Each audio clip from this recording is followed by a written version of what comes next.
Hi, good morning. I'd like to talk to you about qualitative value, in this case, corporate qualitative value. My personal journey, I started in my garage, a company, grew it and sold it. And there's a lot of conversations about value, usually centered around multipliers on revenue or profit. As an entrepreneur, I always kind of prioritized qualitative value is value without a metric. Things you can't are really hard to measure. They don't have a dollar sign directly associated with that value. And so some of these things can be brand or relationships or trust. Some negative value is, if your time is wasted, bureaucracy. We find this in all of our everyday lives. So how much is qualitative versus quantitative, and in which companies? And it's different for everyone. But it's a sizable amount of the total valuation. So quantitative things you can measure with an easy metric or a key performance indicator. Those are what people usually focus on looking at companies and the valuation. So qualitative are very, very hard to measure. But this is where business happens. This confusing value without a metric.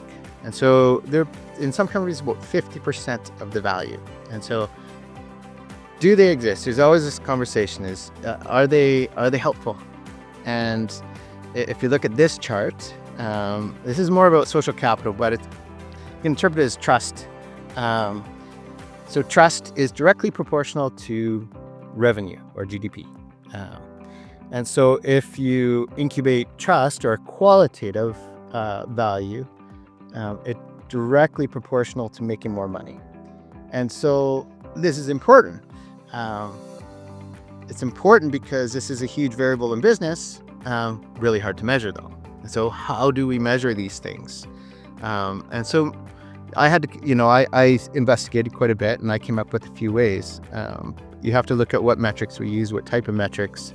You have to get into things like investigate stochastics and so on and so forth. But for me, what usually happens is everyone uses the base 10 system. So that's your 10 fingers and toes, and this is ubiquitous around the world. And so, there's a lot of talk about goodwill or intangible assets on your financial sheets. Well, it's true, but these are really undervalued usually because there's no metric. There's risk.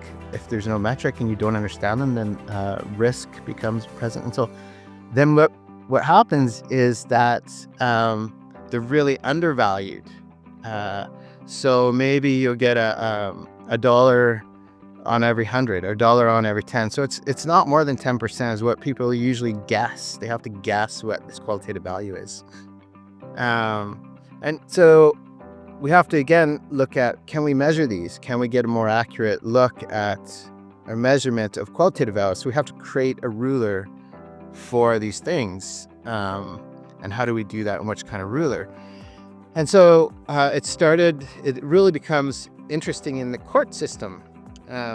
So the court system's tried to do this, and the court system wants to award emotional damage. And so they get a jury and they've asked a whole bunch of people, and there's a pattern. And this pattern kind of looks like this. Which intangible actions are the best and the worst?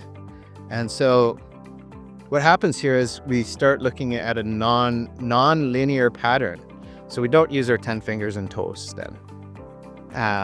So this is a big deal. And so this is a chart of, again, as an example in the legal system, this is a chart of someone trying to quantify qualitative feelings. And so we want to be very accurate. So which pattern or long tail pattern is the right one? And so we went through and did that. But then we have to look for this metric. What is this foundational metric? And there's all these different ways to measure things, and you come up with different versions. And for me, I look towards nature and a projected kind of geometry. But if you look towards nature, psychometrics is a human, it's percolated from the human psyche and the human design. So if you look into biology, there's something called Kleber's law or Newton's laws of biology, which is really neat. You should look it up. It correlates a lot of different things: metabolism of mass. It correlates heartbeats, so the total number of heartbeats in an animal's life with their mass. And so these are interesting. This is an interesting metric. So what we want to do, step one, recognize that there is an invisible value, this qualitative value. We need to agree on a metric. My vote is for a projected geometry kind of emergent out of Newton's laws of biology or Kleber's laws. And then what we want to do for corporate, or in your personal life or corporate, what you want to do is invest in these and then agree on a KPI for these. So qualitative value is massive. This is where people make money. This misunderstanding, this alternate perspective on value. Quantitative value is really quite agreeable. There's not much wiggle room there. Quantitative value is really firm. So qualitative is where the money is made. So getting a good grasp on qualitative value is the best thing you can do in business.